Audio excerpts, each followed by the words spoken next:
Eagles, who have just qualified for their 7th consecutive national championship game. That is a mark that is second all-time, behind only 8 Northwestern and Maryland previous years. We're joined by head coach Acacia Walker-Weinstein, student athletes Rachel Clark and Shea Dolce. We'll have Coach begin with an opening statement, then we'll take questions from those in the room for Coach and the student athletes. And then if you're with us on Zoom, please use the raise hand function on Zoom, and once we get through the questions in the room, if you'd like to ask a question, I'll call on you and you can unmute yourself there. So Coach, congratulations on your victory, and we begin with the opening statement. Yes, thank you. I'm really proud of our team. Really difficult opponent. Syracuse can be a giant with all the talent that they have. So I'm really proud of our girls for coming out and following the game plan, sticking together. I think Rachel's 5 goals and Shea's 12 saves are just a representation of the successful unit behind them. And I'm really proud of the coaching staff. We've worked really hard, and I'm really excited. Really proud of the girls. Questions? Okay. Coach, when you go against a team like Syracuse or any team with such an excellent draw taker, what is the strategy to combat what might end up being a draw disadvantage like today? Yeah, I mean, we were anticipating her being, just really remarkable. She has a remarkable skill set, and we just decided that the best strategy to combat that was to try to have all 3 people on the draw circle after every single ground ball, and so the mission was to kind of get the ball to the ground. It's really the only way to beat someone like her, and clearly, we still didn't beat her. She's incredible, and her skill set's off the charts. So I'm just proud of the girls. I think they just worked together to try to get the ball on the ground and then come up with the 50-50s. Front row, Richard. Yeah, Coach, your team held Syracuse to 2 low scoring droughts, 117, 1/24. What did you see from your defense through those droughts that kind of helped you stop Syracuse?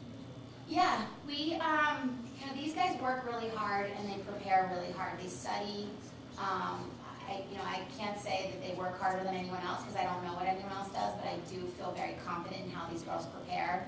There's a lot of ownership that they have behind what they do because, they're helping out with the game plan and creating strategy along with my defensive coordinator, Jen Penn. But I just think that they did a nice job on their matchups. I think we played BC Lacrosse, we played aggressive. We were attacking the first and second slides. And then any opportunity that we had to get the ball back in a 50-50, we did. But then to have a stabilizer like Shea and Cage, any slip up or any good offensive play, we have Shea back there to back everybody up. Yeah, another title, she made 1 6 no goals. What was the game plan going into the game to limit her? And I guess what did you see from Shea and the rest of the team? Yeah, we put Shea Baker on her to start, but the nature of our defense, the matchups never really stick. But we just had everyone prepared to be able to defend her tendencies. But again, it wasn't really all about Emma. There's 7 really strong attackers, so it was our 8 versus their 7, and I think our girls did a nice job carrying out the game plan. Rachel, what has it been like now that you've been here a full season, you and Emma, to come in as transfers and make your mark on this team and kind of just become one with everybody else? Yeah, honestly, it was just such a seamless transition. Like Coach said, our offensive unit is just such a team. Like, we're so together, and I really didn't feel any type of resistance from the first practice. Honestly, it was like I felt like I played with this group forever. Playing with McKenna and Emma and Kayla, like, it's just, we're a unit, like, we flow together, we play on a string, it's been a seamless transition. Shelby. And then a question for Shea. Kind of a little bit of deja vu, with Syracuse and then facing, again, Northwestern on Sunday. What do you think is just different about your team this year going into that? Yeah, I think we had an amazing defensive unit last year, and I think we have an amazing defensive unit this year. I think some of the messages that we're sending are a little different, and we have just such amazing leaders back there: Sydney Scales, Becky Groundorf, Lizzie O'Neill, Hunter Roman, and then we have freshmen like Lydia Colsante who are stepping up big time. And I mean, I'm in awe of her every day. So I think just the unit that we have, and like Rachel said about the offense, we play on one string, and I think we really carry that together from start of season to the end. And I mean, to be in this position again, I'm so grateful for it, and yeah, just so excited, and I feel really good about our unit. Back row. This one's for either of the players. You know, Syracuse players heading into this game, a lot of them said a big reason why they can't get you guys is in-game adjustments. Was there any moment in this game, timeout or not, where you guys got together and if there was an adjustment or not, that you think paid off big time the rest of the way? Yeah, I mean, I think we come together at every timeout, and we always benefit from it. We always listen to what the coaches say. They're constantly changing things because they're unbelievable at making adjustments, and we really come together and we make those adjustments. We come together as a team, and I think just coming out of all those timeouts, we change something and it works. So Yeah, kind of going off that, like she said, every single time we call a timeout, like we have to make adjustments. Like the expectation is we don't go back out there and do the same thing. There has to be a change. And on top of that, every single possession, offensively and I think defensively too, the units come together, and I think we just talk about it as a unit. And I know after each possession, every empty possession, we have to make a change if there's not a goal scored after. For Rachel and Shea, you guys are very familiar with Syracuse, obviously playing them 2 times already this year. How did that kind of help going into this game, if at all? Yeah, you go. Yeah, I think we were expecting, like we played them twice, but they're an incredibly coached team. They're going to make adjustments. I think we went into it prepared for everything. Like our scout units prepared us in a lot of different ways. And I think we studied. We watched so much film, more film than I've ever watched before. And we repped out every single look. I feel like we were ready for everything, and like we just talked about, we make adjustments. Yeah, and I think after playing them twice, you might think that there's not much more you can learn and study from them, but it's just opposite. There's always more to learn, and our coaches are amazing at making us find those things that we didn't see before ourselves, and then we translate them to the field. So, I mean, we are always digging for more, and we knew that although we played them 2 times, there's always more to find, and yeah, we really showed up there. Take 2 more in the room, then go to Zoom. Acacia, you've obviously known Kayla for a while. I'm just curious in your matches with her this season, where you've maybe seen her grow as a coach. Yeah, I've seen her grow so much. I'm so proud of her. I have so much love for Kayla and so much deep respect. I think she's one of the best out there. I think just how she has these guys so consistently performing at such a young age it's really hard to do, and she continues to do it. She's really smart. She's a very creative coach, and I think she also has great in-game adjustments, which I think is what makes her, sort of separates her from other coaches. I witnessed it with me, and I witnessed it, with the coaches, with the teams that she has now. But I just think she's a really special lacrosse mind, and I think her players love her. And I'm really proud of her. It's hard to see her so sad because I have such a deep respect for her. But she's just getting started. I think that's clear with the product that she has. Coach, when it comes to preparing for Northwestern now, do you, so to speak, throw away February, throw away last May, and just kind of look at what's happened more recently to prepare? Do you kind of take into account how they have played from the past? Just kind of, what's your mindset when you look into film and things like that? No, I think it's so long ago. I think we'll utilize the experiences over the last few years to kind of harden us and get smart. But no, we'll do what we always do. We'll study a lot of the recent film, or maybe all of the film. And we'll look at what they're doing differently as of lately, and create our game plan from probably more last month or so. But no, we won't be talking about years past. It'll just it's already in our hearts. It's already in our heads. So we'll stick to game planning.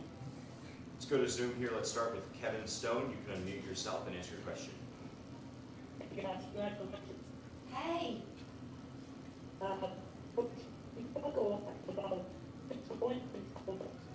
guys out and up tonight for the game. How did you kind of answer it? How did you think the team just that was fun? That would, Kevin, Kevin, that was pretty bumpy. So if you want to ask it one more time, we'll hopefully get that question to Coach here. It's very choppy.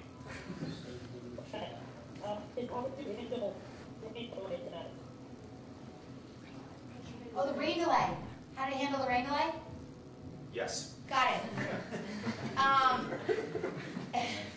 Well, we made sure the girls stayed loose and had a little bit of fun. We figured out what they needed for nutrition and hydration.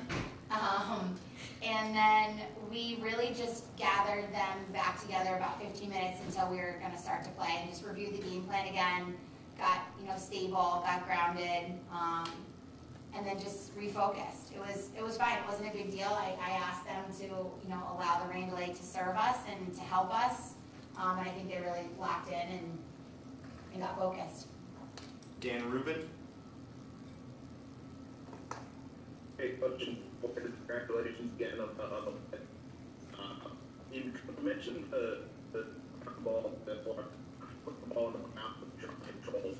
What are some of the with the players, and what are some of the things, even offensively, defensively, when you're in those situations that you look for to gain possession with the ball on the ground? It was kind of similar to his question. Yeah. Draw controls and ground balls. Yes. Okay. So we won ground balls, but we did not win draw controls. But I think it sort of evened out over the course of the game. I just think, again, going against Kate, we have to figure out how we can gain possessions when we can't win the draw. So any 50-50 battle inside the 8-meter, we have to consider that equally, if not more important than a draw control. And we have to find ways to sort of gain possession in the 8 meters if we can't collect the draw controls, and I think our girls did a nice job with that. Diving for end line runouts, swarming on ground balls, but it really is the only way to beat someone as skilled as Kate. So we did a good job. Happy with it. Last Zoom question from Emily Roberge. Hope I said that right. Hi. The season. And one of my questions that I have is, Coach Davis is really in her team's offense, and Coach and Rachel get what and that's coach and teammate that you really notice in her style. Yeah, McKenna has become one of my best friends this year, and I think her selflessness is something that really stands out to me, and also her IQ for the game. That girl is never not thinking about lacrosse, and we're roommates, so I live with her, so I get it all the time. But she's so creative, and she's always working on figuring out ways to get other people open so she can feed them the ball. Her stick work is like nothing I've ever seen before, but she uses it to create plays for other people, and she's just so creative, selfless teammate, will do anything to win. Yeah, and I say she's just such a threat. You might think she's feeding and she's going to score. You might think she's going to go goal and she's feeding. And then you see at the end of the game that she's running the ball out all across the field. I mean, she really has it all in her, and she would do anything to win, and I think she played unbelievable today. The other thing about McKenna is she's been a quiet leader for 3 years, but I think people are recognizing her now.